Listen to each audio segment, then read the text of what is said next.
Hello, hello. I am here with a very special guest, Angel. Thank you so much for joining me on this call.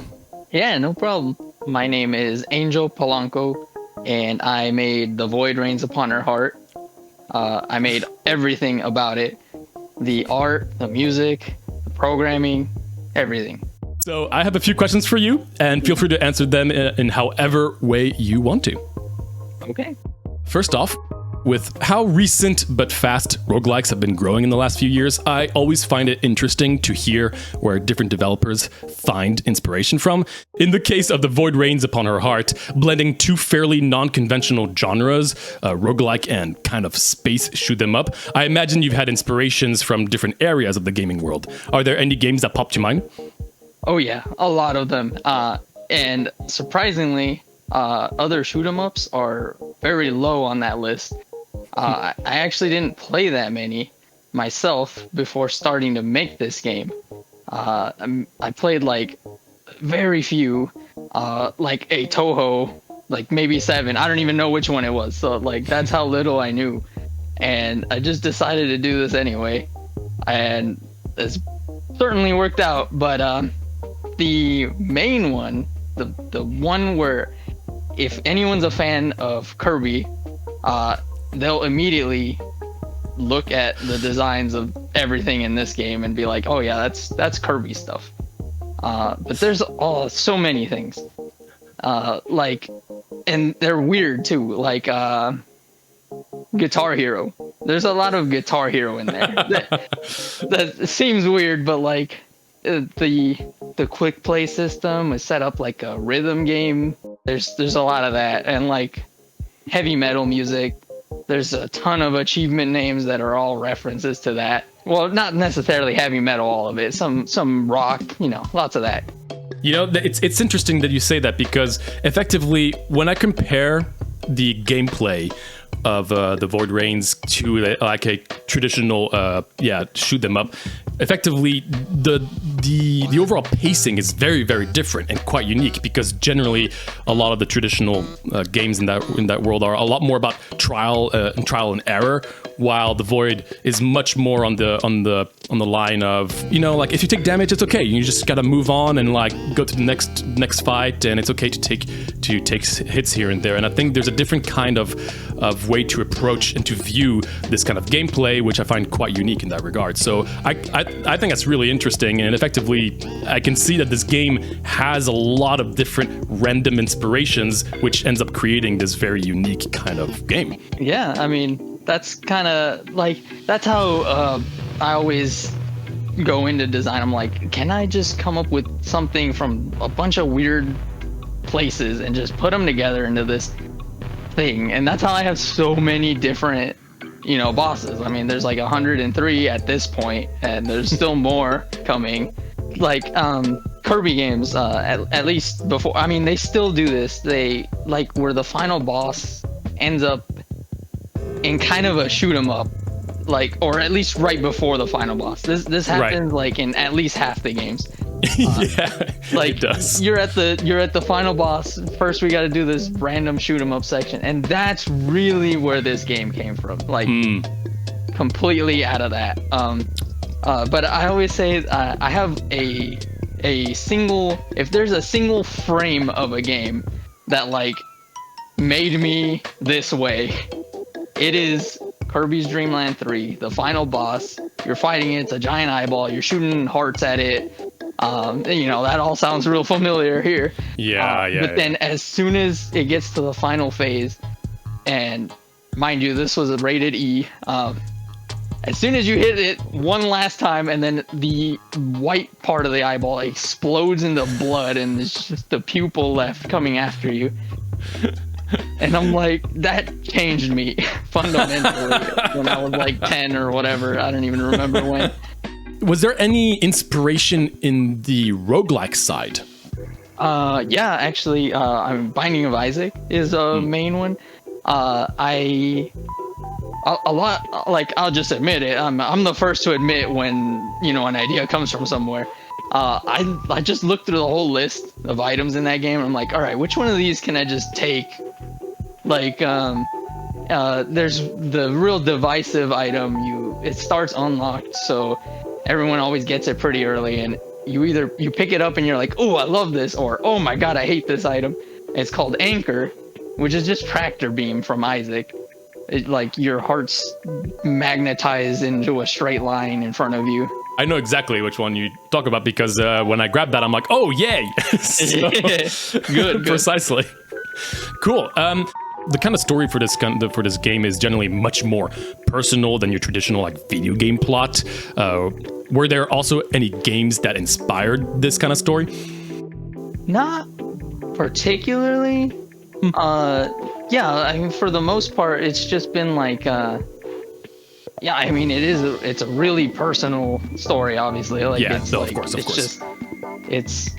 I'm just putting myself out there, which is why it seems to resonate with so many people, which makes a lot of sense. And, you know, early on, I was like real embarrassed writing it, like drawing it. Like, I was like, no, there's no way I can release this. This is like, no one's, they're gonna think I'm weird or whatever. Like, and I released it anyway, and like I got nothing but positivity for so long. In fact, the game was the first one in Steam history to reach 500 reviews, which is what you need to get overwhelmingly positive, and have 100% rating.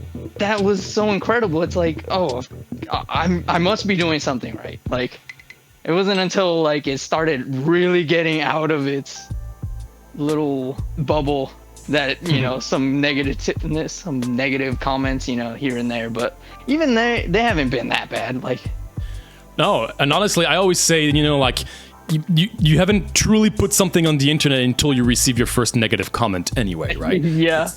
That's part of it. And there was actually like a long time, I'd get nervous looking at the thing. I'm like, is this still 100 or not? And like, eventually finally hit 99. I'm like, there was like a relief. I'm like, oh my God, I can finally stop.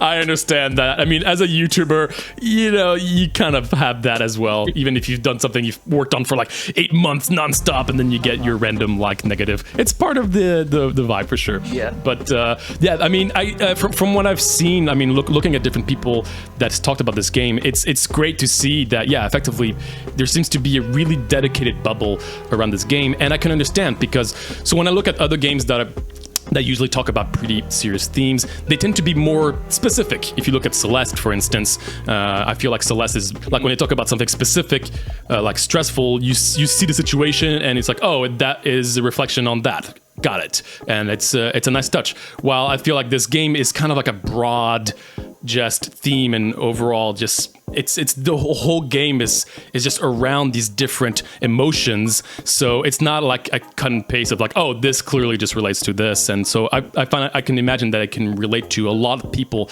much more than just having a game that clearly shows you, oh, this explains anxiety, this explains the depression kind of stuff. Mm-hmm. So I thought that was a very unique take on the game that I thought was really really great. Right. So like a thing that I've seen a lot of people like come up with, they get attached to like specific bosses. Like when they read the little, I gave every boss a personality and a little unique like description in the what has now become a humongous like library collection that you unlock as you play. And like they'll read one and be like, oh my God, that's like, I relate to that. So like they start to like this specific monster or whatever. And I think that's really cool. I discovered that kind of like halfway through, and it brings another sense of immersion, which I always find is an important part of roguelikes in general, because roguelikes, since they tend to be like, pick and grab, and I've done a few runs, I'm done, you come back later. It can be a little harder to get immersed versus like, an adventure game. So when you get to really get in this game and you unlock more information, and then you can start reading about these bosses, it's another layer of immersion in this game that has a lot of like pretty like major themes. So I can also relate to that. I thought that was a really nice touch. Yeah, and the unlocking information, that was like super important to me. Like that for the most part the whole meta progression what has become the word for it, I guess, like as you play the game and unlock things, the whole meta progression became like information more than anything, really.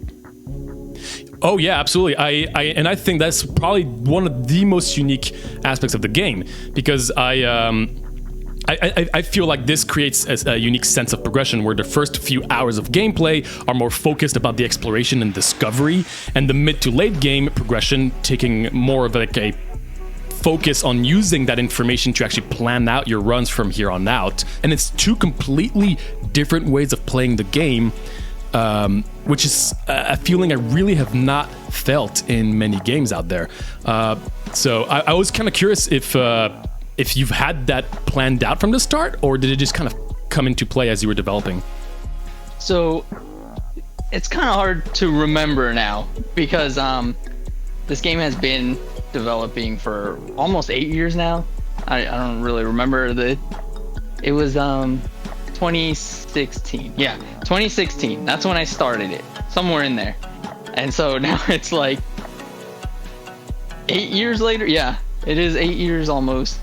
And just so I kind of forget now, like, what was my initial stuff for this. But I do think in that specific case, that was planned. Like, that was one of the first things I implemented right after a few boss battles. I did the collection, and like I already had the, like, you're gonna get these 6 colored currency things, and they're gonna, like, it's essentially crafting.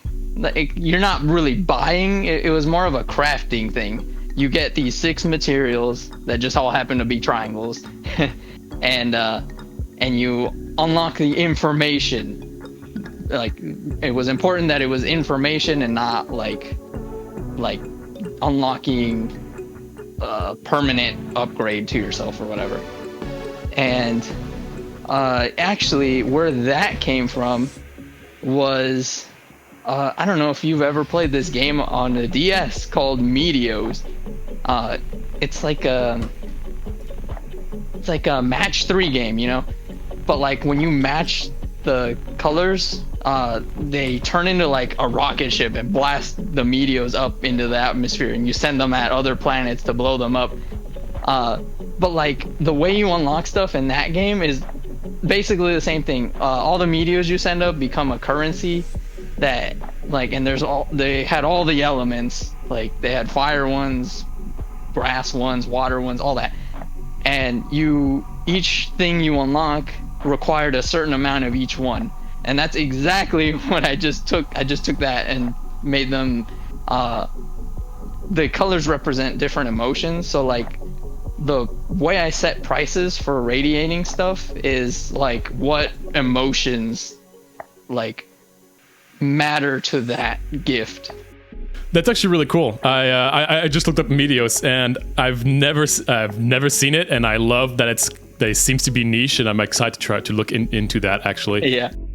So I know you said that it's been a while, so it can be a little hard to remember some things. But one of the things I was also curious about, it was the fact that the amount of bosses that are currently in the game. I was wondering if you would be able to give us an idea of the process that you had when designing them. So, for instance, would you first be thinking of the overall visuals and theme first, or maybe start with the like overall attack patterns? So this varies from boss to boss.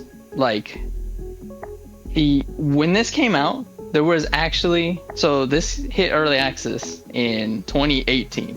So I had only been working on it for like almost 2 years, and it only had 14 bosses. So it was tiny, and it's actually like a mercy that like almost nobody found it yet, because like, you know, I had to keep building on it still. But like, you know, even way back then, like everything, it was so much positive feedback. But what I did way back is, first I made one boss. The first one was Burning Viral, and I think you can kind of tell if you remember that fight. It's kind of like the simplest one. It's just the eyeball, and it just shoots out like the most basic patterns probably in the whole game. And like, so I had come up with that one immediately. I had virals already thought up. And so then the next boss I did was Round Saw, which is already one of the weirdest ones in the whole game. So I wanted to just go to the other end entirely and make this melee fighter in the middle of a boss rush, in the middle of a bullet hell. And then after that one was Synchron, which was already like, that one's four bosses together, and they all attack individually but like synchronized and all that, and like I was getting weird with it already. And let's see, fourth was Glacia, which is pretty simple again, and then fifth was Blot. And I remember like the first 8 like very clearly. 8th was the Void, because I wanted to have the run end right. Like I wanted to make a run so that I have that to test through. All these bosses I had already come up with a long time ago, like when I was in middle school. I already had all those ideas. They were bosses for like what was going to be a platformer game, and so they're kind of the weirdest ones. They like later I get more, I look into more bullet hells and see patterns and like start to copy that a little more. But what I do almost always do is I always make a copy of one of the battles. Like, you know, when I start programming it, I make a copy of one and then adjust that one. So sometimes I have an idea in my head for a boss. I kind of grab a fight that's like I can think of as the closest one, and I modify that one and start to like mess with the attacks until it becomes what I kind of imagine. But that also does this thing where sometimes the old attacks that were already there kind of inform what this new boss will become. And I just think it's interesting to be able to like trace back. They all trace back to Burning Viral. Every single one. Like when I made Round Saw, I copied Burning Viral and basically deleted all that code and remade it because they're so different. And then for Synchron, I did the same thing from Round Saw. But like that means every boss was at some point Burning Viral. All of them. Every single one chains back. I don't just start from scratch ever, because you know there's a bunch of code I can reuse and stuff, and they're kind of a mess coding wise, but you know that's usual. That's the typical way. But yeah, that's essentially how it goes down. Like I come up with an idea. I'm like, okay, this boss I want it to be. Here, I'll give you an example of Prisma. So Prisma and Amalga's a little bit later into the game. I think you have to beat 100 bosses first, and then you unlock Amalga. So actually, that used to be late game back when there was only 14 of them. But now, like, that's 100. That's like, you do that immediately. So yeah, sometimes I get skewed on, like, my perspective of it. Anyway, I wanted a diamond robot. Like that's what I was making. And then when I made the shell, it looked more organic. So when I was making Prisma, I made Amalga's shell, and I was like, wait, this looks too fleshy. Like this shouldn't be robotic. Let me try that again. So I made a robot shell, and then that made Prisma. But then I had this leftover shell, and I'm like, oh, I could just make a different boss with that. And they'll be like a similar, like I already had all the monster families, the 6 monster families thought up. And I was like, well, what if, and this becomes a theme throughout a lot of the fights later. What if I just take one of the fights, and someone put it this way, Prisma is cosplaying as Amalga. It's like a robot cosplaying as one of the other factions. Or like that does end up happening. There's like a bunch of bosses that I came up with that are like, this is one of the families of monsters cosplaying as a different family of monster. And so with that, I would mix and match their attacks.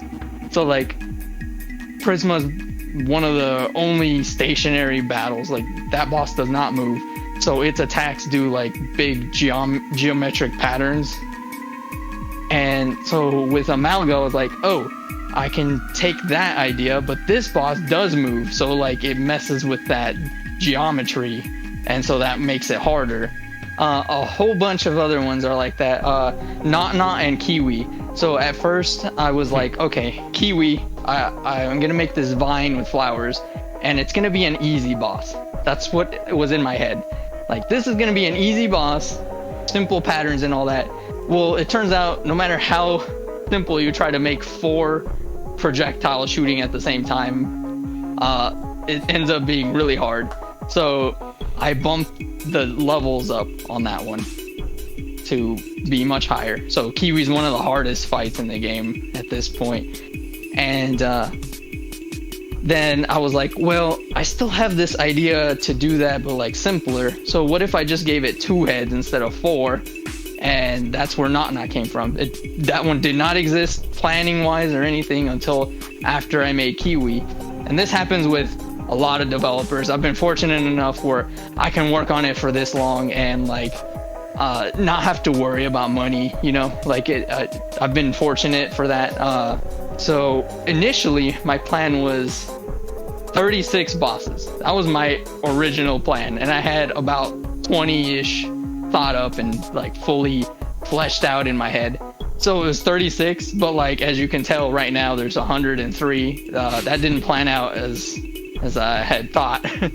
I had too many ideas. Yeah, so you know that happens. Like I make Kiwi, and then I make Not, and then I made other variants like the Flip Flap. That one just came to me randomly. Like that happens a lot.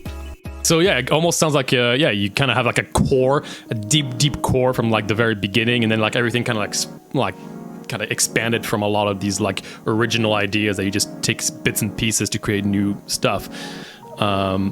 And I feel like a nice way to I could imagine that a nice thing for you was once you've had the different monster families, it probably was a little bit easier to kind of like mentally organize what kind of monster you would be creating from one to another. Oh yeah. And I also think it's a nice thing to have in the game, as that way it doesn't feel like it's just everything is a random monster. You can kind of like see, oh, I'm fighting like a guardian. I'm fighting this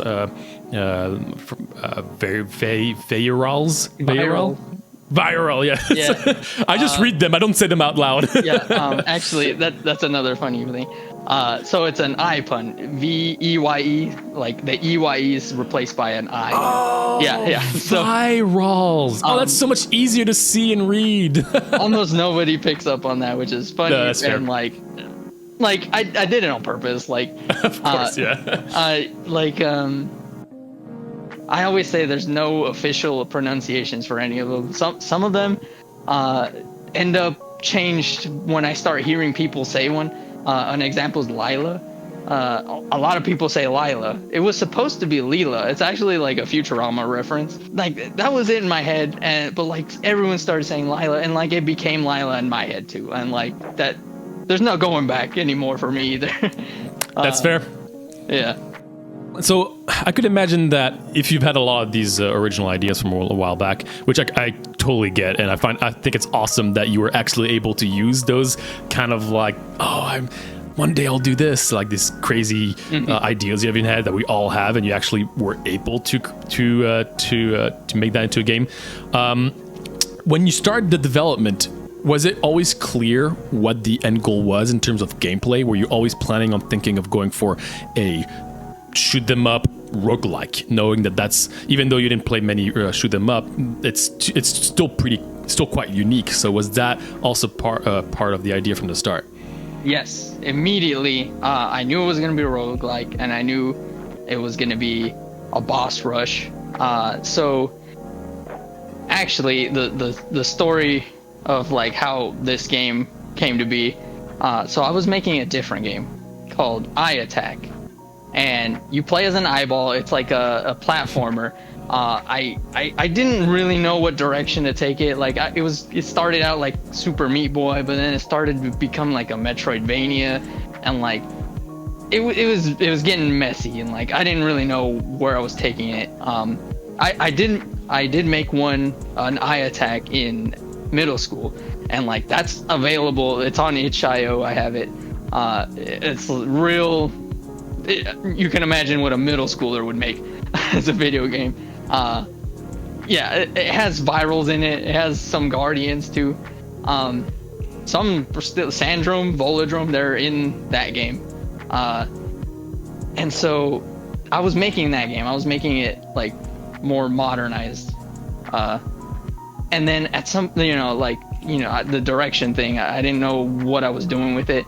And at some point I decided, you know what? I'm gonna take a break from this game. I'm just gonna make a little bullet hell boss rush with a few bosses and just put that together as quick as I can and release it. And here we are 8 years later. So that original plan didn't pan out, but luckily this game had such a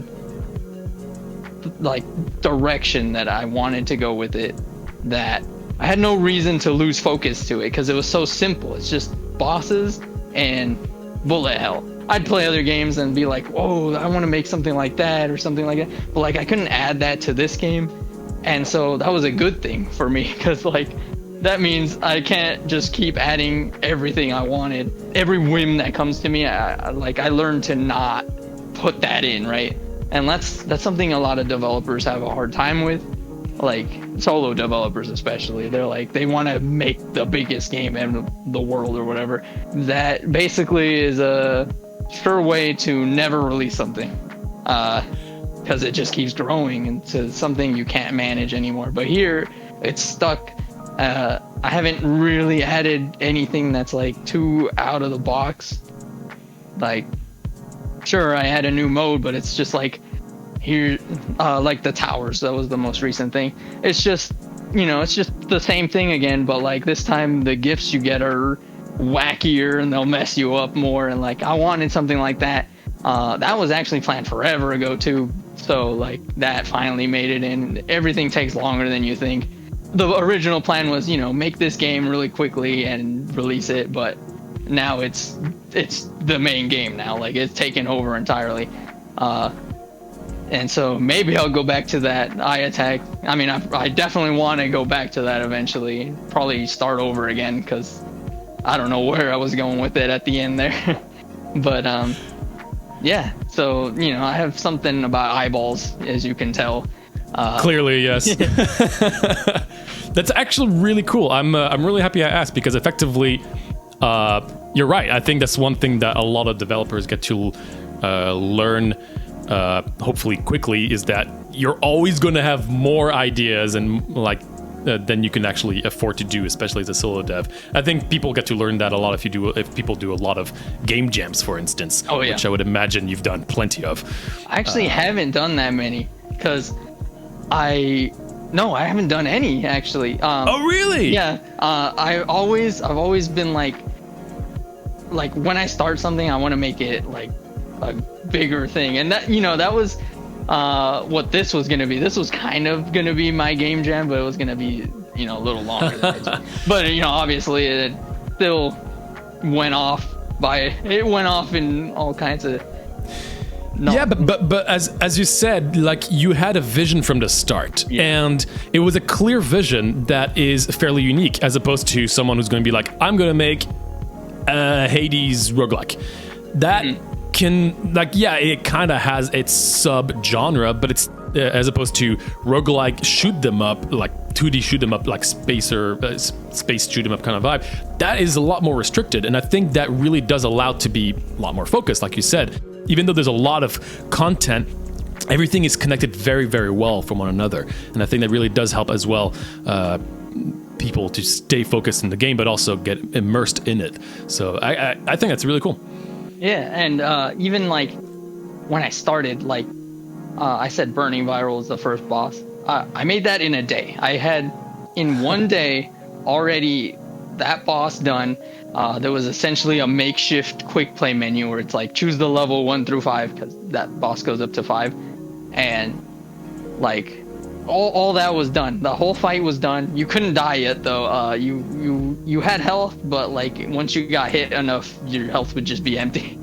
Because dying is a whole humongous process. Because like by then you have to have menus and stuff like to get back into the game. You know. So like a surprising thing is like when you implement losing is actually harder to do than you would think. Like you have to have ways to communicate like you've lost, and like here's a menu to get back into the game and all that. Like, so that's one of the later things that came. I think I already had like 4 bosses before you could finally lose. You are planning on continuing releasing updates to the game? Yeah, so I usually always detail what I have in the Steam, like every time I make an update. I think it's on update number 84 or something right now. Like that's not including the bug patches, because those like between each main update there's little bug patches. Right. Out of all these updates, I post like what's coming left, like in this version. So we're in version 8. So I think starting with 7, I was like, all right, here's like exactly what's left in the game. Version 7 was in altered story mode, and like a lot of the events and like you know that happen in game. When that finished, that's when this game got like a lot more popular, like 10 times the sales like daily, like from before. And luckily, like that was the big one. That was like all the stuff that I put in, and so that made the game into like the sprawling unlocked thing that it is right now. Before that was a lot smaller, and so right now we're on version 8, which is the towers, and so that's when the towers came. And so here's where the scope creep happens. You know, with every developer faces this. You know, the game was, you know, it's boss rush. It's still all that. Like still simple and all that. But like with the introduction of events, every boss has a character that you can talk to at some point. But like I was leaving some out because there was so many, like I could never get through them all, right? Well, it turns out I think I want to get through them all. So that's what version 8 is.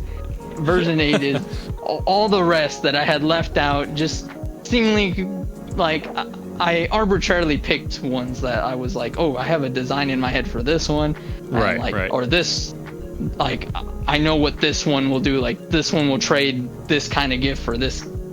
Like I knew what they wanted, but then, you know, when version 8 came out and I was like, well, there's like 15 or so monsters that don't have this yet out of a roster of like 100. Why don't I just make these 2?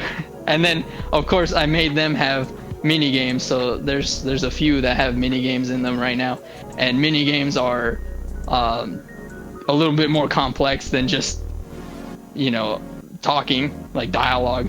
So, you know, that's where the complexity came in eventually. You know, it was bound to happen. But anyway, once all that's done and I'm done with version 8, then it's version 9. And what version 9 is all the story. So right now you play the story and like it you know, it evolves for a little bit, and then at some point I have scenes in there that are like I have to break the fourth wall, like this scene isn't done, like this story isn't done, this is where it ends for now. And it, you know, it's like it takes a while to get to that, but it is pretty early into what I actually had planned. And so that's what version 9 is, all the story. That might be a short one, like it's just that. It'll have all the final bosses that I have been hiding like for years now. I even made that's another thing for final bosses specifically. I make the music first. Like that's the first thing I get down. That's really interesting. All of the ones in now, they all had their music done first. And like there's a few tracks, there's even one on like if you have the soundtrack on Steam, or if you can look at it in my YouTube channel. I have a few tracks that are like not in the game yet. They're for final bosses that are coming up later. Some of like people are like, oh wow, I can't wait to see what this is. Like this is my favorite song in the game. There's that coming still. And then there's one last thing. Right after that, there's something called, well, this name isn't final, but it potentially, and it's been in my head like this, it's called the Ultimate Tower. And what this is I won't describe, like some of the details aren't even finalized yet, but like essentially what it is a true boss rush of this entire game. Every single fight, back to back, all of them, one by one, reaching the top of the Ultimate Tower. And that's the last thing. That comes after stories implemented. That's the very last thing, and that's when I'll call it done and release it from early access. And there won't be that at this point. With like once that's in, like there's nothing else I want in this game. Like some people release their game and then they, keep updating it. Like they release it out of early access, but then keep updating it anyway. Like I have here everything I've ever wanted, and I will have it all done. And when it's done being in early access, like it's gonna be done. The ultimate boss rush. That's awesome. I mean, that for me it immediately reminds me of Hollow Knight, which had a lot of steps in development, and then at the end, you know what? Screw it. We don't care. This might be impossible, but if you can do it, we're done. Another like one thing I will stress about that mode is it's not really gonna be like permadeath, like regular run where you die and like you start over. It seems too long for that for me to like. I know Hollow Knight probably did it. How does theirs go? Because I never played that actually, but so I know a lot about it. But so basically, it's a DLC where every single boss is in this area, and you have different trials. And some of the trials are like, you have to beat these 20 bosses in a row, and then another trial is beat 20 bosses in a row, and then you have the final trial, and that's beating a bunch of bosses in a row. But then, of course, since they were like, well, our community is so big, and like people in this industry are crazy, we're also going to give a secret trial where you have to go through like a hidden area, I think, and then like you can choose to do every single boss in the game, and you can also add extra like handicaps, like you can only take like a certain amount of health, you deal less damage, you have no items, and people like basically it's almost impossible for most casual gamers, but it's there because they're like, you know what, this is a big adventure and we're just compiling everything at the end in this area. We're giving you new little ways to play these bosses, and then if you're crazy enough, we're doing this at the end because why not? We can, and we're done, So I knew that existed, and I'm definitely gonna look into that specifically because, like, yeah, that's ideas for all that. Specifically, it will be doable without having to, like, I don't know if I want to do lives or something, but like there will be some leeway, and then of course there'll probably be an achievement to do it without dying. Of course, you've got those crazy ones out there. I'd be curious to see how you would translate some sort of boss rush in this boss rush game. Yeah, we got boss rushes that go big. We got like the game's a boss rush. There's a boss rush at the end, and then there's bosses that are themselves little boss rushes. Yes, that's right. Yeah. Well, I'm really excited to see the extra stuff that you have planned, because again, it's great to have a vision, and it seems really interesting. And I'm happy that it sounds like the kind of stuff that people are going to be excited to come back to after having already played a lot of the game.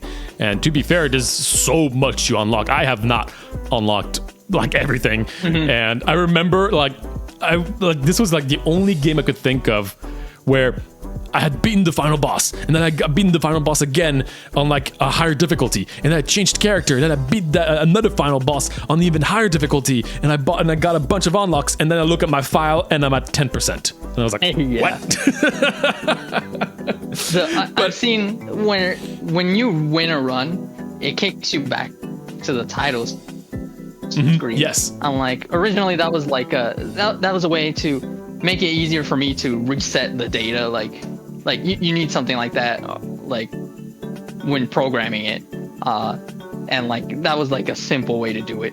But later on, that became like some people were like asking like, can it not do that? But I was like, that's where it goes into your save file and you see your percent, and like that's such a big thing now. Like you beat the final boss on your first run and you're thinking that's it, like that's the whole game, and then you look at your file and it says like 1.3%, and you're like, oh, okay, I see. This is not close to being done at all. And I think that's actually a really nice touch, because the game makes it very clear that even though you've done a run and it feels like you've gone through a crazy adventure and you finally beat this final boss, it brings you back to the home screen to tell you that this entire game is a journey. It's not just a run. It really feels like you need to progress more and more and more as you play more and more runs, and it always brings you back to the start so you can look at all the little extra things you've unlocked. It almost brings you back to like almost classic games, like old games where you know there wasn't that many, like the UI wasn't as extensive for a lot of games in the early days. So like, you know, once you're done, you're back to the home screen. There you go. Yeah. And I feel like it kind of brought me back to that kind of era. Yeah, that was like the original intent, but like eventually like it became the other thing with the percent. Like you're seeing that, and like it definitely, although that wasn't intentional, I didn't know how big it was gonna get early on. I expected it to be a lot smaller, but then that became the thing instead. Like where people, you know, like one of the things that gets brought up is like there's just so much. I'm like, you can be playing for maybe like 50 hours and then all of a sudden you get a tutorial for something new entirely. And and that brings me to the tutorials. I thought that those were also really nicely done, because there's effectively, the gameplay is simple, but there's a lot of little detailed information here and there. Yeah, and like even that took a long time to get it right. Like when it released, I don't even remember what the tutorial probably looked way different. Like I know it looked different. It probably had more information front loaded to you. I know at some point, you know, you do the battle with Unit Lulu at the beginning, and like she tells you, here's what this button does, and then it makes you do it right there. And like that's the first battle, like just the tutorial battle. And like before that, it would just tell you what everything did, and like people wouldn't remember what things did.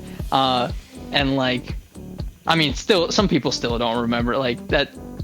Getting everyone to soak in all the information that pops up is impossible. Like there's no way to do it perfectly, but I think I've gotten it where more often than not people get the things because of the way it's all set up, and it's all spread out a little more than it used to be anyway.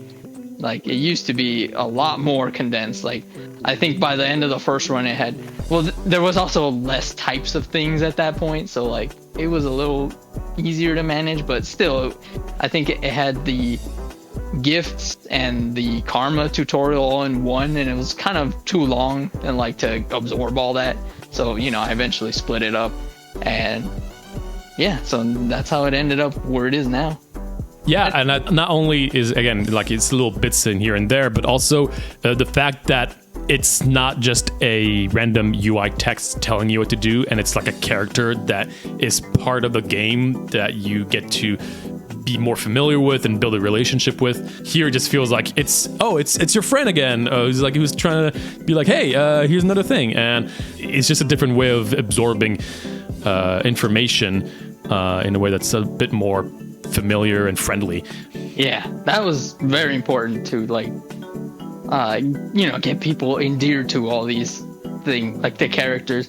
Another thing I want to bring up is like early on, like way back, when there was very few bosses. Some people would like fight Scrambler. Like that's a common first encounter, and like very often I would see like, oh, I hate this one, like because it's a weird fight. Like it chases you. Like this doesn't happen really often anymore, and like it's such a low level because you can't really make that. Like it can't chase you and shoot a bunch of bullets. It becomes too hard way too quick. Like it had to be a low level, really simple one. But like people would be like, I don't like this one. And so the very first event I made was the Link Synapse one. Well, it wasn't the first event, but it was the first one with a character. And so like you'll be playing the game and you'll be like, oh, I don't like this fight. And then eventually you get the achievement. I made sure the achievement that unlocks the event is like something you can do over time. It's not like a challenge you do in the fight, because some people struggle with that fight. It's like just pop 20 of the little eyeballs that come out. You'll get that eventually, right? And so it pops up, and like eventually and I've seen this happen a lot of times, they'll be like, I don't like this fight, I don't like this boss, and then they see the character pop up and they're like, what, who is that? And then she'll say, oh, I'm Scrambler, or we're Scrambler. They talk in third person. It's a lore thing. They pop up and they have such a helpful event for like especially newer players. That's probably the most powerful you can get, like where you give items to a character and then they give them back for a different run. Like I wanted something like that where it's not like a permanent upgrade to yourself, but it's more like a opt-in, upgrade another run kind of thing. Yeah, that actually, all that was Eden's Blessing from Binding of Isaac, which is an item when you pick it up and then it gives you one free item on your next run. That right. All of that was where it came from. And so yeah, that's one of the first events I put in. And then all of a sudden you see that character and you're like, oh my god, I love her. And like all of a sudden this boss isn't so terrible to you anymore, for most people anyway. I did the same thing with Lila. Like Lila's one of the ones. I was about to say that shines for me with Lila, because man, that fight I was like, I hate it, but then it's like, oh, he's so cute and he just wants a little thing to eat. Yeah. And so yeah, that's where it started. And then eventually I got through half the monsters having their own thing, and then at where we're at now, I'm like, okay, well, let's finish them all off. Everyone gets something. Well, I think I've got all the information I need. Thank you so much for taking the time for the interview. And I really appreciate the details and like the information here and there that you've been able to provide with us. Yeah, that was fun. That was fun to put it all into words. Like I don't usually talk to people about it. Well, I'm glad you were able to talk about the game here. Yeah. Thanks for having me on.